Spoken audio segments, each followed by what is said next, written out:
Bismillahirrahmanirrahim. Welcome back to my channel. Today I'm going to demonstrate how hazardous your microwave oven is. So right now I have a very simple setup. I have my HackRF, which is right here, which is connected to my phone via my USB-C hub. And this is what the spectrum is saying right now. So right now I'm monitoring at 935 megahertz.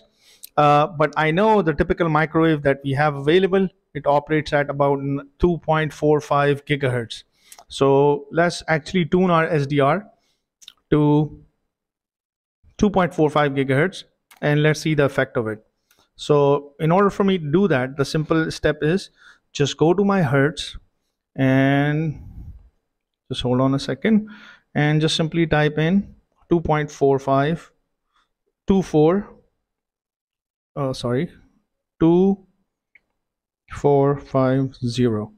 So this is already in megahertz, so which means this is 2.45 megahertz. I can change the bandwidth. Since I'm using HackRF, I can change the bandwidth to 8 megahertz, up till 8 megahertz, but let's just leave it at 1.5. No, let me just change it anyhow.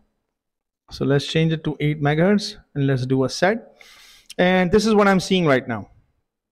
There's some activity based on my Wi-Fi, which my SDR is currently catching using my simple monopole antenna.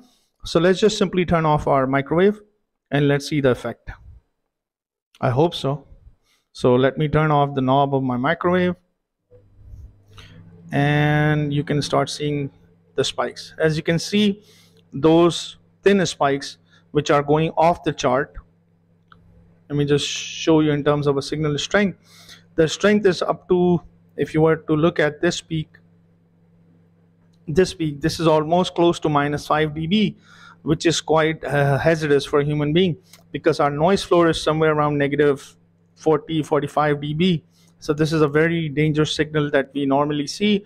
So that's why it's very hazardous for any human being to stand in front of a microwave while your microwave is operating. So I hope you like this small tutorial on the hazardousness of microwave, and don't forget to comment and don't forget to like and subscribe to my channel.